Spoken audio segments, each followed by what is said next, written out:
Hello, everybody, and welcome. Thank you for joining us for another edition of our speaker series during our inaugural Black Family Homeschool Educators and Scholars Teach-In. We're so happy that you're here.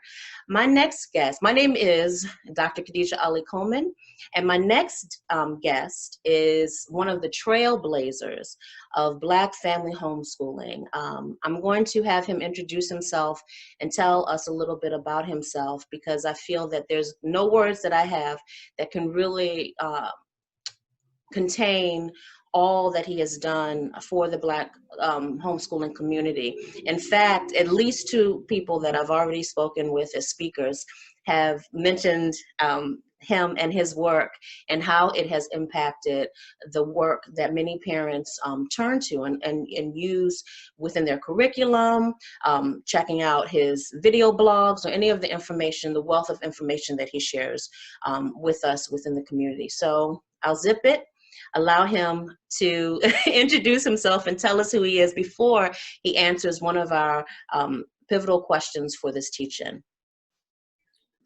Well, thank you, Dr. Ali-Coleman and the Black homeschooling family for having me. My name is Baba, Dr. Brother Samori Camara. I don't know when I started saying Baba, Dr. Brother, but I just...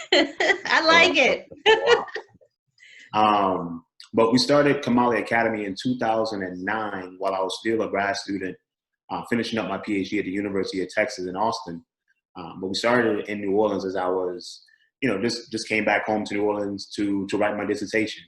But the impetus for developing the school came when in 2006, I ran for school board in Baton Rouge, Louisiana.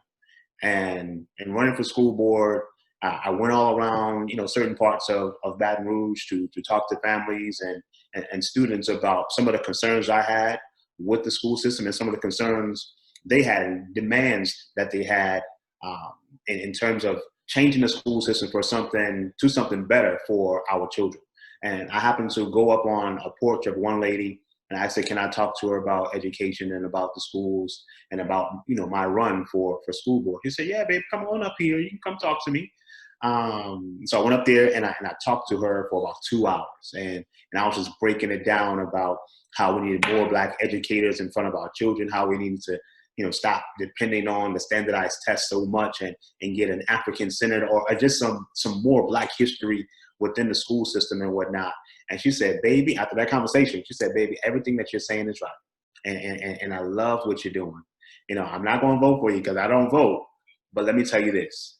She said, until you have your own school, I got to send my baby to them white folks in the morning. And I said, wow. I said, now I done talked all this stuff, for this 2 hours on this porch with this lady, and we had a great conversation, but she just broke it down so simply. She said, until we have our own schools, I got to send my baby to them white folks in the morning. And so it was then that I really realized that, okay, once I'm done with my schooling, I'm gonna start a school for our people, because our people, they want it, they desire it. We just need those folks who have the energy and the passion for it to build it, and they will come. So in 2006, I knew I wanted to do that. And once I finished my PhD or was finishing in 2009, I came back home to New Orleans and got started. We got started with 2 students at my kitchen table. So that first year was only two boys. There was 2 14-year-olds. And the next year, we had 15, and it continued to grow until we finally went online with it. And now we're totally online as I moved to Ghana, West Africa in 2015 for 4 years. So now I'm back here in America just for a little while, right in time for all this craziness that's going on. But I'll definitely be back on the motherland pretty soon. I never knew that story. So you didn't even start with homeschooling your own children. You started open with the intention of opening up a community school for all children. Is that correct? Yeah, absolutely. Absolutely. Many of us in our family, we're looked upon as the smart one. We're looked upon as the quote unquote Black sheep and all that kind of stuff, who got some sense and who got some different radical ideas. And I saw that I had a number of my own family members who were having trouble in the school system and in the food system. And one of my little cousins, he had failed the 7th grade like three times. Wow. I'm like, all right, so I'm back from grad school or writing my dissertation. Now was the time to go on and get this started. And he was one of the main catalysts for me starting school. He's never come to my school, which is crazy. I studied because of him. But I also realized, being in the public food system, being in our community, I said, I don't have any children yet, but I will soon, right? And if I have a daughter, if I have a son, who are they going to marry? Right. I need to do my part to raise up some young men, some young women who have some African sensibilities about themselves, so that maybe when I do have children and they get old enough, they can find a suitable mate. So those were some of the reasons why I got it started. Wow, this is so mind-blowing. I haven't been aware of any of the impetus behind why and how, what inspired you, but to know that someone like you who has inspired so many other people, to hear your story on what inspired you, and to know that your first pathway that you were attempting was really to change the school system, until you realized that you were powerful enough to create your own school system. And I think that is so important for people to hear and to know and to see. I know it was maybe 6 years ago. My daughter was in 5th grade at the time. I was homeschooling her, and we signed up. I mean, because your school, your academy doesn't just offer English, math. We signed up for I think it was either Black political thought or Black philosophical thought. I think it was one of those. And the reason why I remember the topic of the course is because I took a course that was called one of those. I took a philosophical and a political thought course in college. And I was like, they are offering this to children. This is fascinating. So my daughter, and I was like right there with her so that I could break down anything if necessary. But the way that you interacted with the young people, I don't even know how to explain it. It's because it's not typical of school. It wasn't lecturous, or it was conversational almost. And this was 6 years ago, and I still remember this. And it got her into the mindset of really centering of her lens. She was coming out of a public school system, and she lives with me, so everything is black, blackly black already. But to but to sit in front of another adult to have these conversations and this level of learning was just so. I hadn't experienced anything outside of me or find anything of this caliber to introduce her to, and I'm so appreciative to you and what you just bring, knowing that you're out there. You're just such a blessing. But with that said, one of the things, when I gave you the 3 questions to address, which one, and asking you which one you wanted to address, you said that you had you wanted to address the question as to what is the truth about Black family homeschooling that you would like folks to know about. And I'd love to hear your take on what exactly is that. What's that truth? Well, number one, let me say to you, thank you, for that your experience and your daughter's experience that you've had, with us. We know that it takes a village, right, to raise a child. And so if you can have another person outside of your own home, because we know our children, might not listen to us all the time. That's it. They might think that what we're saying is old fashioned or just, not as relevant as it could be. If you have somebody outside of your home, who can kind of reiterate some of the same things that you're saying, I think it's a beautiful thing for our people. And that's one of the things that Kamali Academy hopefully brings to the table, even today. But in terms of some of the truths that I believe should be known in our community is number one is that our children's dreams, or our dreams for our children, might not be their dreams for themselves, or our goals for our children might not be the goals that they have for themselves. You know, I speak to so many folks in our homeschooling community, Kamali, through Kamali coaching and consulting. And the first thing they say is, you know, I want my child to, you know, to graduate from college by 17. You know, I want them to be this and I want them to be that. And you know, I asked them, I said, but have you asked them?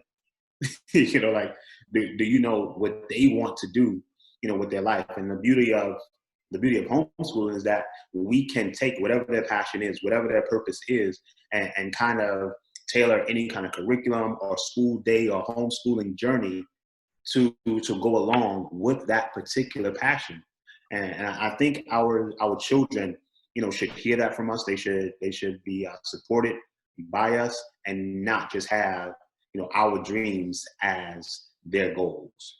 Because the reality is there are so many things right now, so many jobs, so many opportunities that are available right now that weren't available 20, 30 years ago, right? And so we might be trying to prepare them for something that might not be even be around, you know, when they get up to that age. So I tell parents all the time, you know, really prepare your children for the path, and don't, you know, prepare the path for your child. So just prepare them for anything that might come along their way. Prepare them to learn and unlearn and relearn. Prepare them to read well, to critically think well, to write well, to communicate well, to manipulate numbers well, but prepare them for anything that might come their way, not just our dream, right? Because, you know, it's their life. So that's one of the first things that I hear from a lot of people, and I just would like people to know. But another one that I think is very important is that we place less emphasis on a standardized curriculum, right?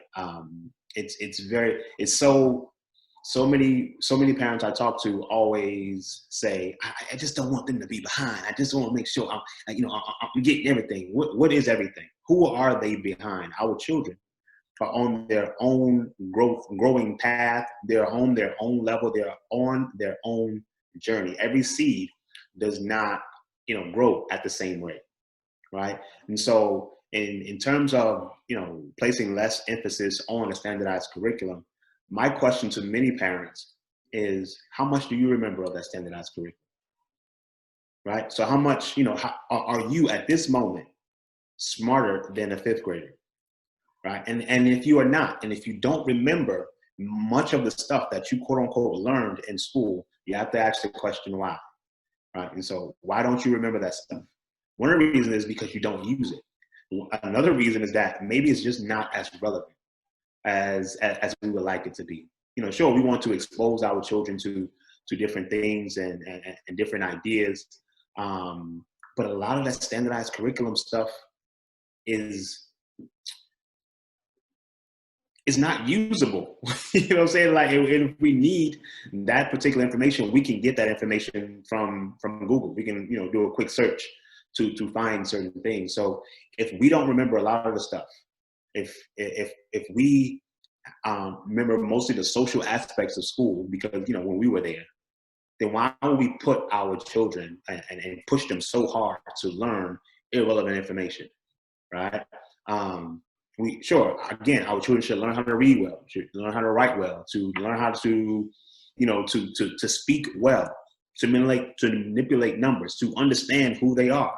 Yes, but that standardized curriculum has to go, because there's no standard. And again, our children's purpose is different from everybody else's purpose. Dr. Amos Wilson, who is one of my best teachers, and if you haven't read any of his books or, you know, looked at any of his videos or lectures on YouTube, please do so. Dr. Amos Wilson had the gift of clarity. He was able to teach us very well and succinctly about the psychology of our experience from an African-centered perspective, right? But he asked the question in terms of education, like, what is the purpose of education?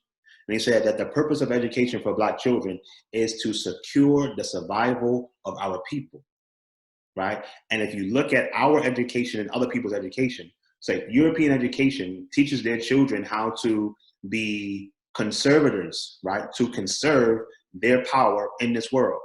The education that we give our children must be revolutionary. It has to be a radical education, right? That again secures our survival and allows us to get free. It has to be an education for liberation and not the education for subordination that we have gotten and continue to get from the public school system, whether they have black teachers in there, or white teachers or whoever, right? The standardized curriculum is a curriculum that miseducates us as a people, so we got to do something different. So place less emphasis on that standardized curriculum, all right? And then one of the last things is, we want to measure them by their best selves and not anybody else. One of the things I find myself saying to parents all the time is that comparison is the thief of all joy, right? Stop comparing. Many times we take our children out of the public school system and, our children are not doing the same stuff that their counterparts are doing in the school system. And I say, but you took them out for a reason, right? That's okay. You don't have to keep up with them, right? The reality in the school system is that the curriculum is, as they say, a mile wide and an inch deep. But in our own curriculum, we can go as deep as we want. We can learn as much as we want, and we can learn with our children and give them a deeper understanding of a smaller number of concepts. Because again, we don't remember much of the curriculum that was there in the first place, right? I mean, my friends in Africa, they would say, man, in the schools, we chew, pour, and pass, or something like that. Like we chew we chew the information that they give us, we pour it out on the test, and we pass and we forget it, right? And many of us have done the same thing. Many of us do the same thing even in college classes. If we take a test, 1 or 2 weeks after that particular college class that we've taken, we would probably fail that particular test because learning is not necessarily going on, right? So again, measure them by their best selves. Every day we're learning. I love the work of Carol Dweck in terms of mindset and the growth mindset. It's good. It's great, actually. We want to praise our children for their effort and not their innate geniusness and smartness. I think sometimes as parents, we like to say, my baby is smart, my baby's a genius, and all those things, because we've heard so many other things. We've heard the exact opposite of that so long, right?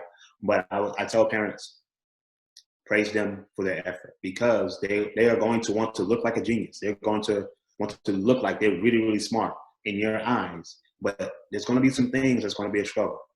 And if they feel like, because they struggle with this, that's going to change how you feel about them, they might not even try it.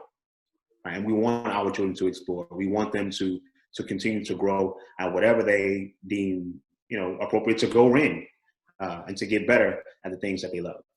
So that's a couple of the truths that I think should be out there for our family. Number one, make sure you're dealing with their goals and not your own.